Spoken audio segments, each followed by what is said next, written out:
안녕하세요. 마이크 안 나오네.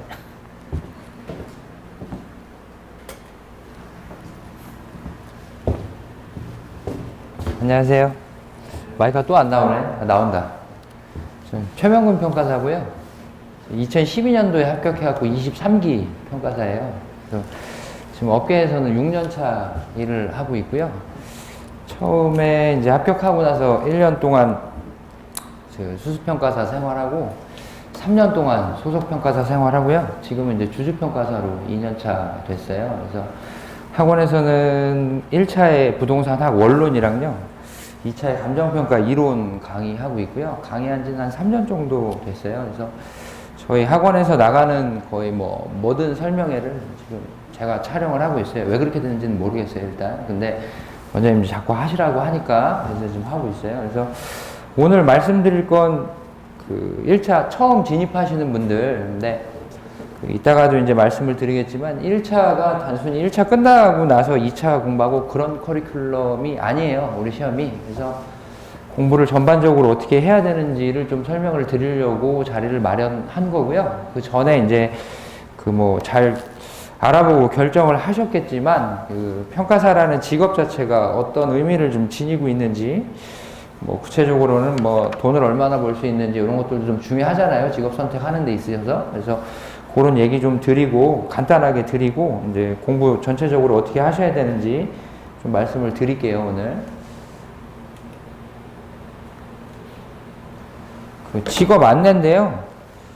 처음에 보면은 경제적 가치 판단의 전문가라고 써져 있어요. 그래서 통상 우리가 경제적 가치라고 얘기를 하는 거는 화폐액으로 표시할 수 있는 가치를 지닌 재화들을 의미를 해요. 그래서 그런 재화들을 판단하고 평가를 하는 모든 업무를 저희 평가사들이 수행을 하고 있고요. 일반적으로 우리가 이제 디디고 서 있는 토지라든지 아니면 아파트, 더 나아가서 공장이라든지 심지어 돼지, 소, 곰도 평가를 하고요. 노루나 토끼 이런 것들도 경제적 가치 가지고 있기 때문에 전부 다 평가를 해요. 다른 나라의 이제 평가사들이랑 조금 차이가 나는 게 특히 이제 옆에 나라 일본 같은 경우는 부동산 감정사예요. 걔네들은. 근데 우리는 부동산 감정사가 아니라 앞에 부동산이 빠졌죠. 그래서 감정평가사라는 직업이고요. 일단은 화폐액으로 표시만 할 수 있으면 저희 이제 평가할 수 있는 모든 대상이 돼요. 그래서 업무 영역은 굉장히 넓다고 볼 수가 있고요. 2번까지 말씀을 드린 거고요. 평가사라는 이제 직업을 갖는다고 이제 얘기를 하면 주변에서 너 뭐 할 거야? 그래서 이제 감정평가사 할 거야? 라고 얘기를 하면 뭘 감정하는데 이런 무식한 소리를 하는 애들이 덜어 있어요. 근데 통상 이제 감정이라는 얘기 자체가 들어가는 분야가 보석감정사나 아니면 병아리 감별사 이런 것들로 이제 알고 계시는 분들이 있는데 전혀 아니고요. 물론 이제 감별을 하거나 아니면 보석도 감정을 할 수는 있어요. 저희가 법적으로 이제 하게 돼 있는데 전문성이 좀 떨어지다 보니까 고미술품이라든지 아니면 보석이라든지 아니면 고서라든지 이런 것들은 다른 영역에 계신 분들이 많이 이제 감정을 하고 있고요. 우리는 이제 재산적 가치가 있는 모든 물건을 가치 평가하는 집단이다라고 이제 좀 이해를 하시면 될 것 같아요. 평가사의 역할은 이제 거창하게 얘기를 해서 아무래도 이제 부동산이라는 재화 자체가 주된 평가의 대상이 되고 있는데 그 부동산이라는 재화 자체가 가지고 있는 의미가 사적 영역에서 사적 경제로서의 어떤 자산으로서의 가치를 지니고 있기도 하지만 나라가 정책을 세우는 데 있어서 우리나라가 가지고 있는 국부의 60% 이상이 부동산에 몰려있기 때문에 아무래도 저희가 이제 평가를 하는 평가액이 정책적 측면에 있어서 영향을 많이 미쳐요. 그러다 보니까 일반적인 경제, 사적 경제 측면뿐만이 아니라 정책적 측면에서도 상당 부분 영향력을 행사하고 있는 집단이 감정평가사다. 이렇게 좀 이해를 해주시면 좋을 것 같고요. 다른 전문직과 비교해서 저희는 이제 높은 공적 업무를 수행을 하는 경우가 굉장히 많아요. 토지라든지 아니면 자기 소유의 부동산이 있으신 분들은 이제 세금 낼 때 굉장히 민감하잖아요. 그때 이제 세금의 기준이 되는 가격이라든지 공시 가격이라든지 이런 것들을 감정평가사가 다 평가를 하고 있어요. 그리고 전국에 한 60에서 70만 필지 정도의 표준지 공시지가라는 애들이 있어요.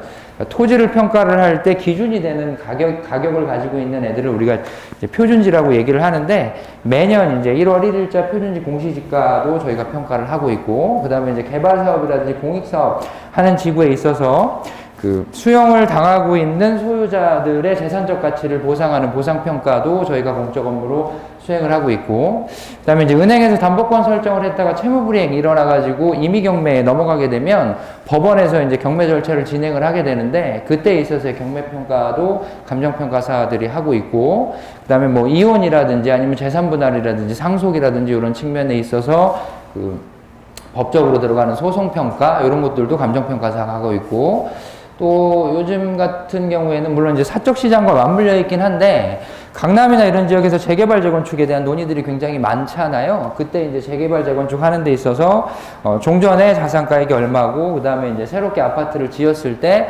종후의 가격이 얼마다, 이런 것들도 전부 다 감정평가사들이 수행을 하고 있어요. 그래서 다른 이제 전문직에 비해서는 공적 측면에서 업무를 이제 수주받는 비율이 굉장히 높고요.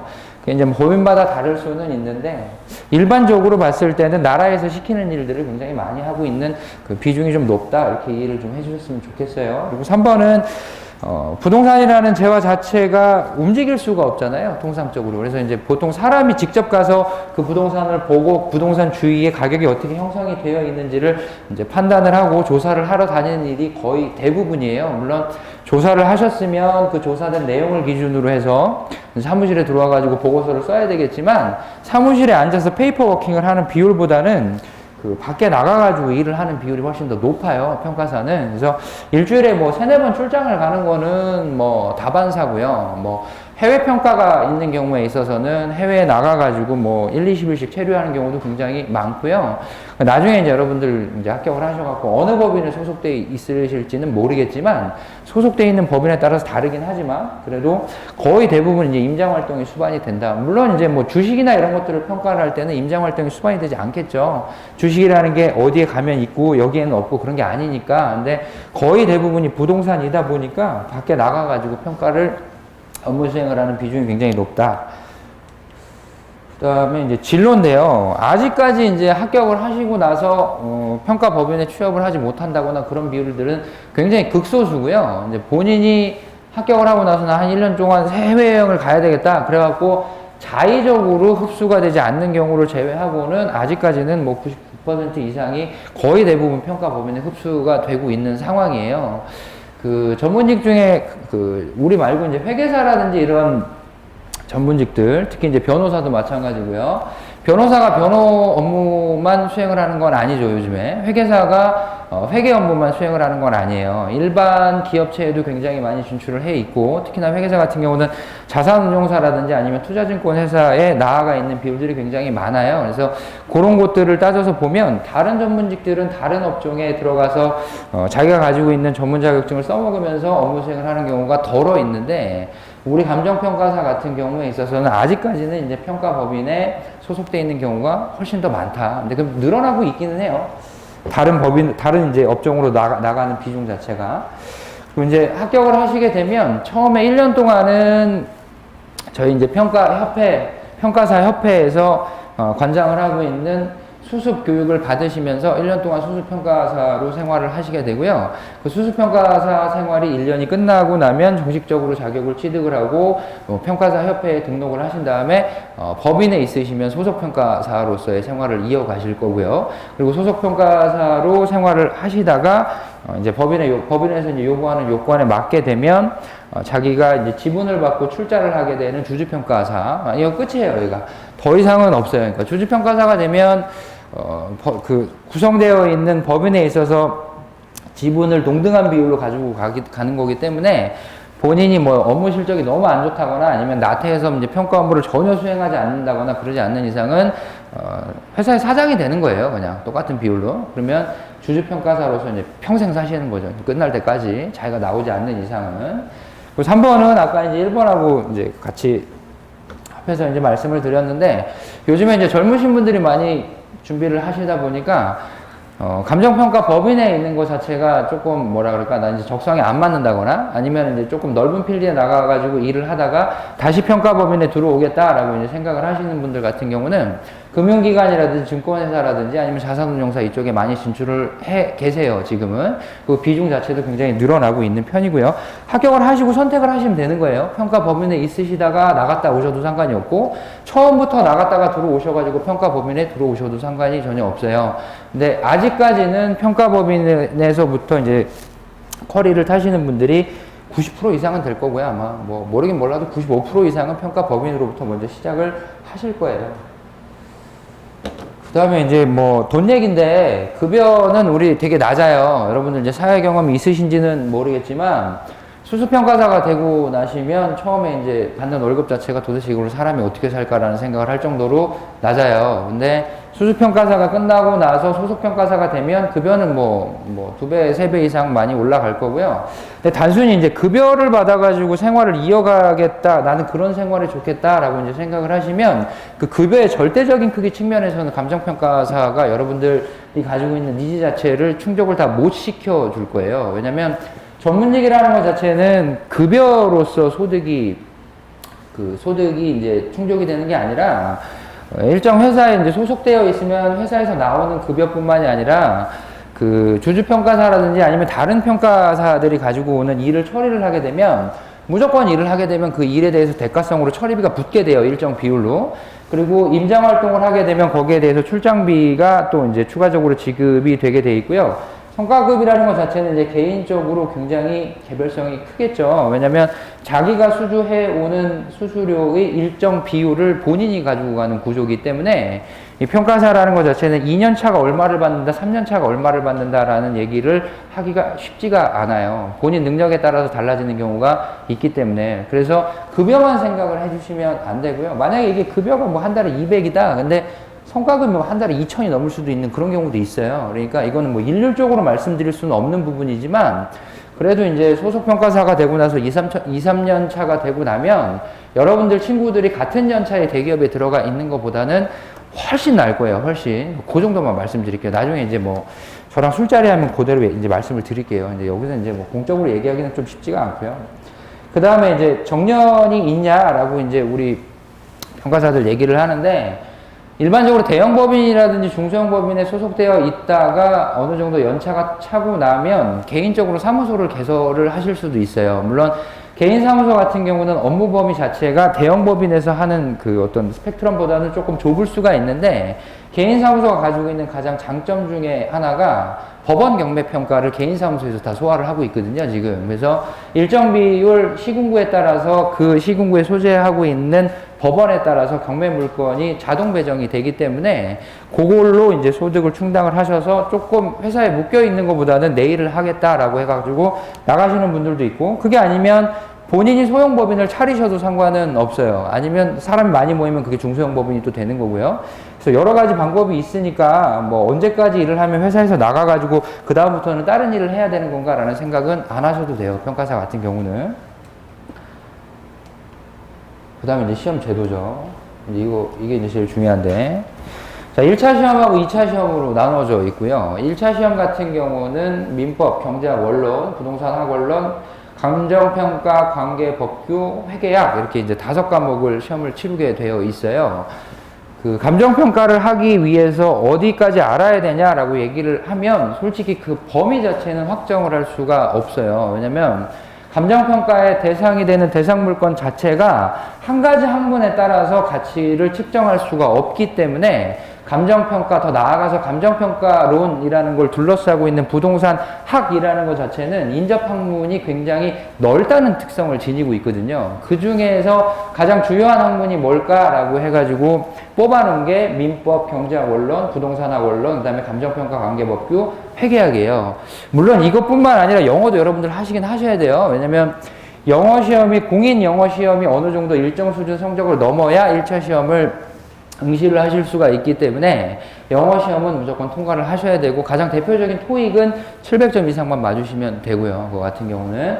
그래서 이제 시험을 응시를 하시게 되면 1교시에 민법 40문제 40분, 경제학 원론 40문제 40분, 부동산학 원론 40문제 40분에서 총 120문제 120분이 주어질 거고요. 2교시 같은 경우는 두 과목이니까 40문제씩 총 80점, 총 200점 해가지고 80분의 시간이 주어지게 되겠죠. 시험 일자 자체는 매년 3월 첫 번째 주 토요일, 올해 1차가 지금 임박해 있는 상황이고요. 그 다음에 2차는 1차를 합격을 하고 나시면 총 2번의 응시 기회가 주어지게 되는데 매년 동일하게 7월 첫 번째 주 토요일 날 시험을 치르고 있고요.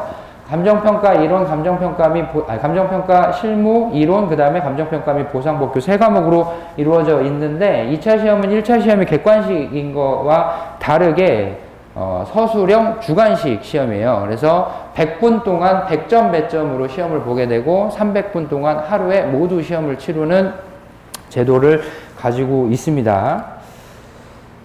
1차 시험부터 조금 말씀을 드리면 가장 빨리 끝난 1차 시험이 가장 최근에 끝난 1차 시험이 작년 3월에 치러진 제28회 1차 시험이었고요. 총 1683명이 응시를 해서 582명이 합격을 했어요. 그래서 합격률 자체가 40.64%고요. 1차 시험은 조금 과장해서 말씀을 드리면 공부를 열심히 하면 바보가 아니라면 다 합격할 수 있는 시험이에요. 어느 시험도 심지어 워드 프로세서 시험을 본다고 하더라도 합격률이 40%를 넘어가는 시험은 없어요. 그래서 1차 시험은 굉장히 쉽다라고 생각을 하시면 돼요. 그래서 1년 내내 공부를 하셔가지고 응시를 해야 될 시험이 아니라는 거예요. 1차 시험은. 근데 그 1차 시험 중에서도 난이도를 이제 개별적으로 살펴보게 되면 28회 시험 같은 경우에 있어서 경제학 원론의 과락률이 22.62%고요.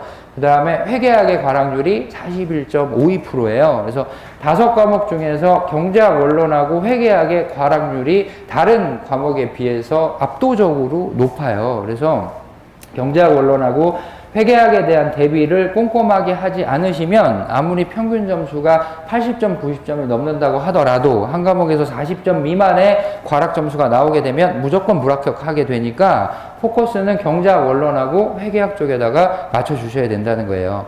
제가 강의하고 있는 부동산학 원론 같은 경우는 잘해봐야 과락률이 9.64%밖에 안 나오고 있잖아요. 그러니까 전략 과목이라는 거예요. 이 과목 같은 경우는 거의 100점 가까이 맞으셔야 되는 과목이라는 거죠.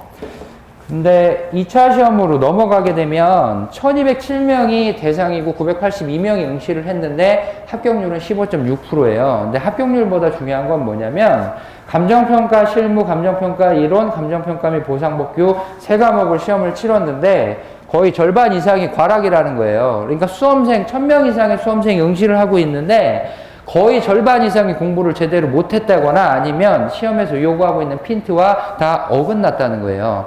1차 시험을 합격을 하는 건 객관식 시험이기 때문에 그리고 난이도가 그렇게 높지 않기 때문에 그렇게 어렵지 않다는 말씀을 계속해서 드릴 수가 있어요. 근데 2차 시험 같은 경우는 본인이 자의적으로 판단을 해서 한번 잘못 빠져들기 시작을 하면 이거는 2, 3년이 지나도 절대로 합격을 할 수가 없어요. 합격률 자체가 지금 말을 해주고 있잖아요. 특히나 세 과목 중에서 제일 첫 교시에 보는 감정평가 실무 같은 경우는 제28회 시험에서는 41.9% 많이 과락을 받았지만 27회, 26회, 25회 한번 보세요. 특히 27회 같은 경우는 80.04%가 과락이라고요. 그럼 10명이 시험을 봤으면 8명 이상이 과락을 맞았다는 얘기예요.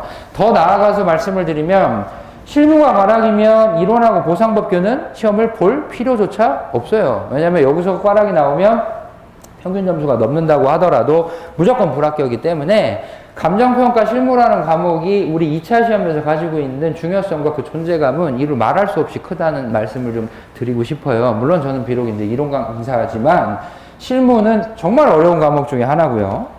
그래서 이제 공부를 어떻게 하셔야 되냐면 보통 우리가 이제 그렇게 해서 이제 생각을 하고 오시는 분들이 많은데 넘어갈 수가 없으니까 1차를 이제 1년 공부를 하시고 2차를 1년 공부를 하셔가지고 2년에 이제 시험을 마치겠다라고 생각을 하시는 분들이 있는데 이게 이제 절대 아니라는 거예요. 이게. 그래서 보통은 이제 3월부터 진입을 하시는 경우가 많은데 지금 3월이 거의 다 됐잖아요. 그러면 3월에 진입을 하시기 이전에 2차부터 공부를 하고 오시는 분들이 반 이상이 넘어요. 지금은. 그러니까 여러분들이 지금부터 1차 시험을 준비를 하는 게 아니라 어쨌든 지금 수험계에 진입을 한다고 하더라도 다른 친구들이 2차를 먼저 선행하고 들어오는 비율에 의하면 여러분들 좀 늦은 거라고 볼 수가 있다는 거죠, 지금. 그러니까 빨리 공부를 시작하셔라 그 얘기를 하는 게 아니라 현재 지금 공부를 하고 있는 어떤 트렌드라고 얘기를 할까요? 그런 것들이 많이 달라졌다는 얘기죠.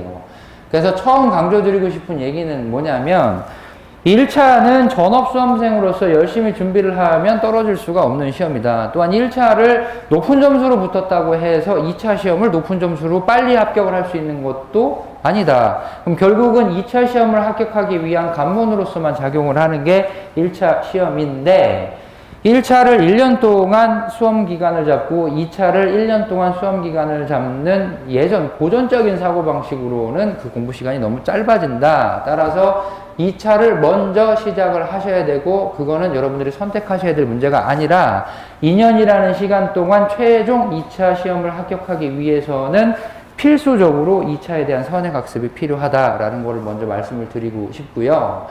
아무리 2차 시험을 먼저 공부를 하신다고 하더라도 1차 시험에서 회계와 경제가 가지고 있는 과락률이 굉장히 높다 보니 6개월 정도면 충분한 1차 시험이라고 할지라도 회계와 경제에 대한 공부는 좀 미리미리 시작을 해 두시는 게 좋다. 왜냐면 1차에서 회계와 경제는 다른 이제 객관식 시험과 다르게 지문이 말로만 구성이 되어 있는 것들이 아니라 직접적으로 계산기를 쳐서 수치를 뽑아내는 계산 문제가 주를 이루고 있는 시험이기 때문에 그 1차에 있어서 회계와 경제는 미리미리 좀 준비를 해 주셔야 된다. 그래서 결과적으로 말씀드리면 공부의 커리큘럼이라는 것 자체가 먼저 2차 선행학습을 하기 시작을 하시고 선행학습을 하고 계시는 와중에 회계와 경제에 대한 것들을 조금 미리 준비를 하시다가 1차가 6개월에서 7개월 정도가 남은 시점에서 1차만 전업수험생으로서 끌고 가시고 1차 합격을 무난하게 하신 다음에 다시 안정적으로 2차 공부에 진입을 하시는 게 훨씬 더 효율적이고 효과적인 커리큘럼이다라는 것을 설명드리는 게 오늘의 목적이었고요. 그러면 그렇게 하려면 이제 공부를 어떻게 하셔야 되냐? 2차를 선행학습을 하실 때 그냥 간단하게 2차부터 공부를 해야지라고 생각을 해서 하면 뭘 공부를 하셔야 될까라는 생각을 하실 수밖에 없잖아요. 그럼 통상 2차의 강의라는 것 자체가 기초이론 강의를 이제 진행이 되고 그 다음에 기본 강의가 진행이 되고 그 다음에 문제풀이 강의가 진행이 되는 커리로 가요. 그러면 여러분들이 처음에 2차 강의를 선행을 하게 되면 3월에 정상적으로 진입하시는 분들이라면 3월부터 2차가 기초 강의부터 시작이 되기 때문에 1차를 정성스럽게 공부할 수 있는 기간까지는 아마 기초와 기본 강의밖에 수강을 못 하실 거예요. 그래서 2차의 선행은 어디까지냐라고 말씀을 드리면 기초, 기본, 문제풀이 이렇게 있으면 그 전에 기초와 기본은 먼저 수강을 하시고 들어가시는 거다. 단순히 쫄래쫄래 와가지고 강의를 듣고 그런가 보다 라는 말씀을 드리고 있는 게 아니라 2차 선행을 하실 거면 여기에 와서 나아가는 진도만큼은 무조건 소화를 해주셔야 돼요. 그렇지 않으면 2차를 먼저 선행을 하는 게 전혀 의미가 없다는 거죠. 통상 기초와 기본에서 가르치고 있는 주된 내용들은 뭐냐면 2차를 공부하는 데 있어서의 일반적인 체계라든지 아니면 그 체계 속에 들어와 있는 개념이라든지 이런 것들에 대한 확립을 기초와 기본 강의에서는 중점적으로 다루고 있어요. 그래서 가장 기초적인 체계라든지 아니면 개념이라든지 아니면 각 단어의 정의라든지 의의라든지 필요성이라든지 기능이라든지 이런 것들을 좀 많이 공부를 해주시는 게 2차의 선행학습에서 여러분들이 하실 일들이다라는 말씀을 드리고요. 그 다음에 6개월에서 7개월 정도가 이제 남게 되면 이제 2차의 선행학습을 이제 쭉 하고 오면서 여기서 이제 회계하고 경제는 이제 틈틈이 이제 공부를 하셨단 말이에요. 그러고 나가지고 이제 1차 시험을 보기 전에 6개월에서 한 6개월 또는 7개월이 남은 시점이라면 이때부터는 이제 1차를 전업수험생의 자세로 열심히 하셔야 된단 말이에요. 근데 이 1차 시험에 가장 여러분들이 이제 유의하셔야 될 게 뭐냐면 심화 학습을 절대적으로 하시면 안 된다는 얘기예요. 우리가 학문을 하는 사람들이 아니라 수험 적합하게 시험을 합격하기 위해서 공부를 하시는 거지, 모르는 내용을 저 끝까지 파고 들어가가지고 심화학습을 하고 학문적 성과를 이루려고 공부를 하시는 게 아니란 말이에요. 그런 분들은 고시를 준비를 하실 게 아니라 대학원 혹은 석박사 과정을 가시는 게 훨씬 낫다는 얘기지. 그래서 1차는 딱 평균 70에서 80점 정도 맞을 정도만 공부를 하시면 된다. 물론 열심히 공부를 하신다고 해가지고 70점 맞고 80점 맞던 게 100점을 가는 건 절대 아니에요. 왜냐면 객관식 시험이라는 것 자체가 70점에서 80점까지 맞는 데 있어서 난이도가 100 정도라면 이 80에서 90, 100을 가는 건 이 100에 비해서 한 200, 300이 들어도 90점, 100점을 못 맞을 경우가 있어요. 왜냐면 범위적인 측면에서 굉장히 저 구석탱이 있는 거를 내는 문제들이 몇 문제는 꼭 이제 포함이 되어 있기 때문에 이럴 필요가 전혀 없다는 거지. 1차 수석을 한다고 하더라도 발표도 안 될 뿐더러 아무도 알아주지 않아요. 그러니까 절대 그런 짓은 하시면 안 된다는 거지. 그러면 2차 선행 학습을 하시고 1차를 준비를 6개월 내지 7개월을 하셔서 합격을 하시면 처음 2차의 초시로 들어가기 전까지 4개월의 기간이 또 남습니다. 왜냐면 3월 첫 번째 주 1차 시험을 보고 그 다음에 7월 첫 번째 주 토요일 날 이 2차를 이제 보기 때문에 처음 초시로 들어가는 2차까지 또 4개월이 남잖아요. 근데 1차를 공부하기 전에 2차를 선행을 했기 때문에 여기에서 배운 내용을 그대로 끌고 미친 듯이 공부를 하시는 겁니다. 3월에 1차가 끝나고 나서. 그래서 초시를 가서 어느 정도 성과를 내고 들어와야 그 이듬해 보는 2차 시험에서 안정적으로 합격을 하실 수가 있는 거지. 1차 끝났으니까 나 합격했으니까 기분이 좋아 라는 어떤 그런 것 때문에 공부를 안 하고 계시다가 2차 초시에 들어가가지고 애국가나 뭐 쓰고 나오고 아니면 뭐 문제나 베끼고 나오고 그러면 그 이듬해에도 2차를 합격할 확률은 없어요. 그래서 미리 이미 일단 공부를 하기 시작을 하셨다라는 이제 마음을 가지셨으면 2년이라는 기간 동안은 쉼없이 공부를 하셔야 돼요. 여러분들은 이제 다른 시험을 준비를 하셨는지 모르겠지만 조금 충격적인 얘기로 들릴 수도 있어요. 저 같은 경우는 1차와 2차를 모두 합격하는데 도합 만 7년이 걸렸어요. 신림동에서. 근데 요즘에는 이렇게 많이 걸리는 사람들은 별로 없어요. 왜냐면 소위 얘기해서 우리가 4년차 이상이라고 하는 분들은 이제 다년차라고 얘기들을 하는데 이 다년차들이 많이 빠져나갔거든요. 지금 수험계 자체에. 그래서 2년에서 3년, 2년에 합격을 하는 비율도 솔직히 전체 응시생 중에 10%에서 20% 정도 비중밖에 안 돼요. 근데 여러분들 처음에 공부를 하실 때 나는 4년에 합격할 거야 라고 생각을 하시고 공부하시는 분은 없을 거 아니야. 나는 2년에 합격을 할 거야 라고 생각을 하고 공부를 하실 거 아닙니까? 근데 2년에 합격을 할 거야 라고 공부를 하신다고 하더라도 이 2년에 합격을 할 거야 라는 비중이 확률상 따져봤을 때 매해 들어가는 전체 수험생 중에 10%에서 20%밖에 비중이 안 된다고요.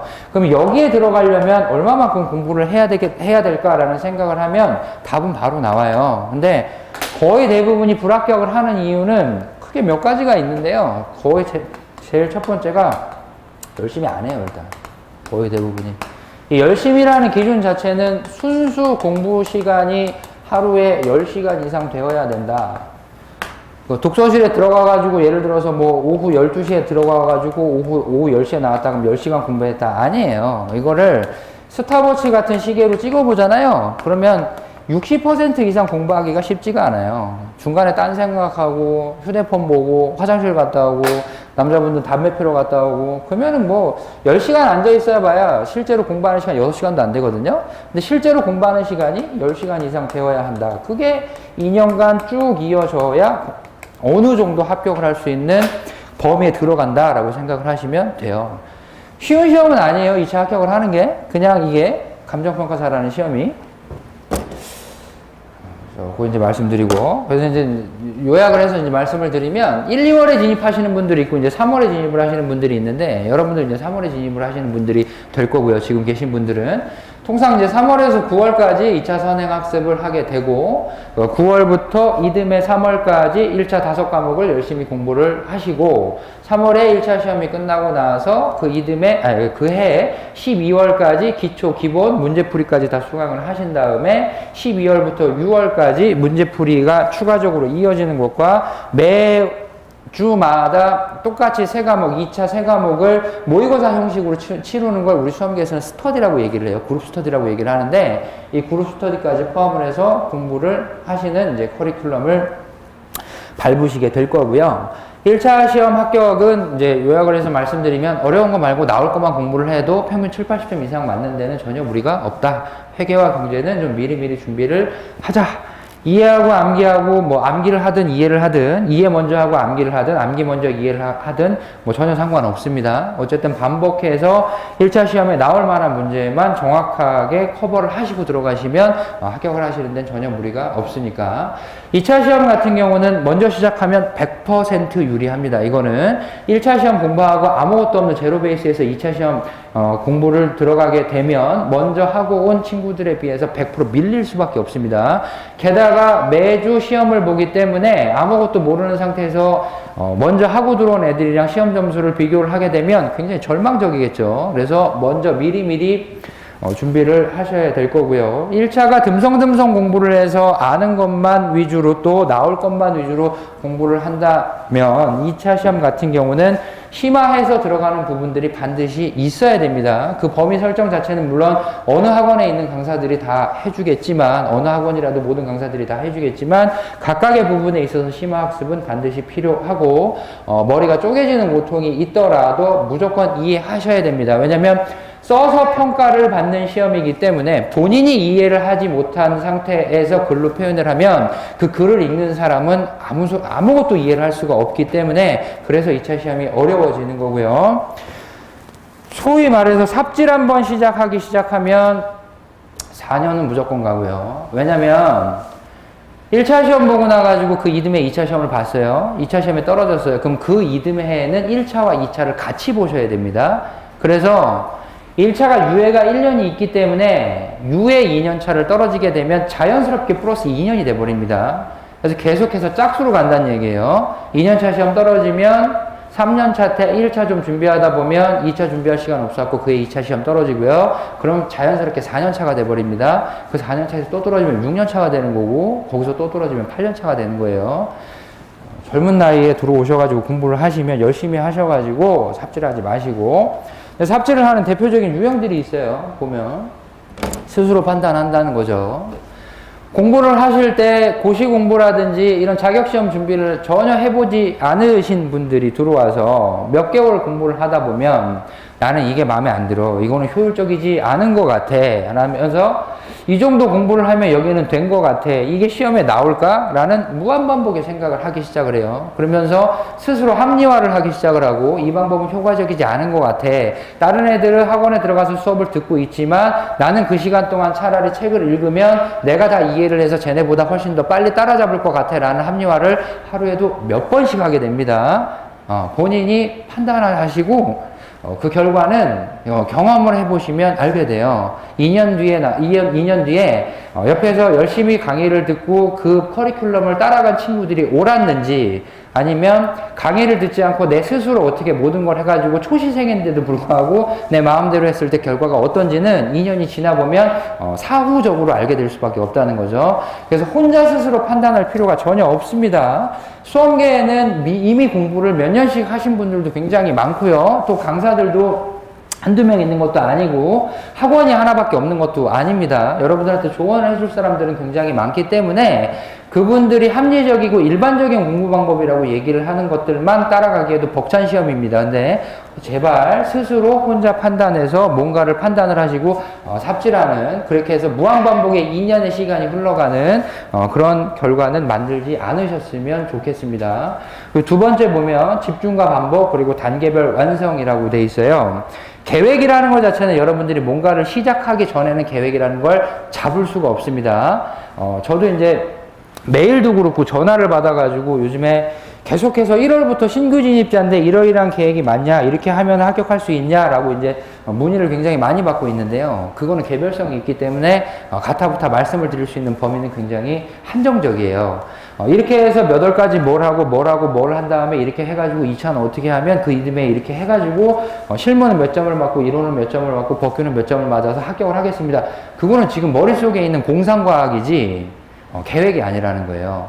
계획을 잡으실 거면 어느 정도 시작을 해보셔야 계획을 잡을 수가 있어요. 그리고 내가 어느 정도 공부를 하는 사람이니까 이 정도 분량이면 어느 정도의 기간이 걸리겠다라는 것들도 뭔가를 시작을 하셔야지 이제 알 수가 있다는 거지.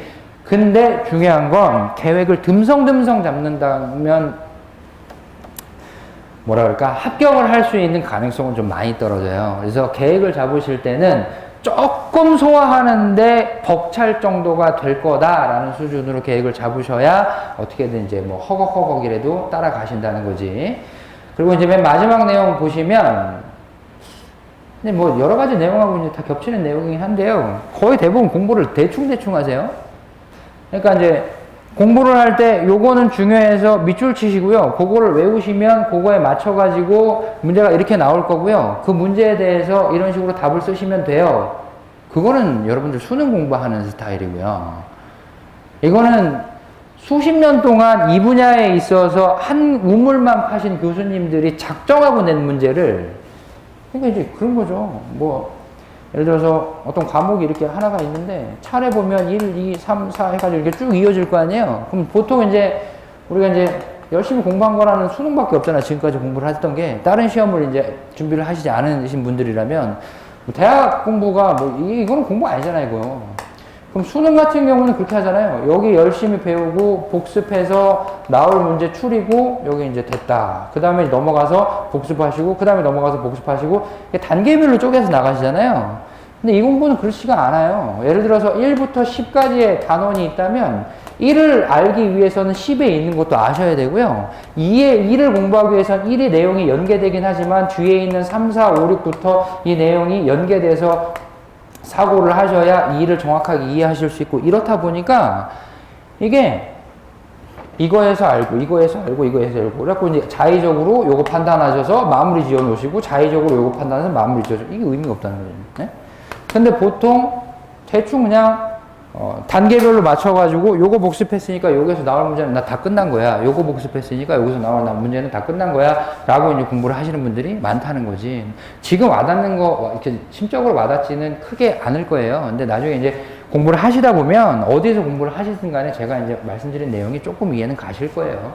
그래서 처음부터 끝까지 2년 내내 일단 공부를 해서 시험을 합격을 하시고 그 합격한 걸 가지고 평생 직업으로 삼아가지고 살 생각을 하셨다면 죽어라 하셨으면 좋겠어요. 대충 하지 마시고. 그래서 이제 그거를 조금 기억을 해 주시고요. 네, 준비한 내용은 여기까지고요. 오늘 같은 경우는 이거 끝나고 나가지고 개인적으로 상담을 받아요. 원래 한 달 전쯤만 해도 그때 이제 진입하시는 분들이 꽤 되셔갖고 그때도 이제 그 설명회를 하고 나서 개별적인 상담을 진행을 했었거든요. 그래서 오늘 시간이 되시는 분들은 저한테 상담을 이제 요청을 하셔가지고 궁금한 점이나 이런 거 물어보고 가시고요. 만약에 시간이 없으셔갖고 이제 바로 돌아가셔야 되는 분들 같은 경우는 나중에 메일이라든지 아니면 전화를 하셔가지고 시간 약속을 잡고 저랑 이제 상담을 하시면 되니까 그렇게 이제 하셨으면 좋겠어요. 한 30분, 40분 정도 말씀을 드린 것 같은데, 아무쪼록, 올해부터 진입을 하셔가지고 공부를 하실 분들이라면, 올해는 이제 힘들 거고요. 한 내년 정도에는 꼭 좋은 결과 나오셨으면 좋겠습니다. 네, 고맙습니다.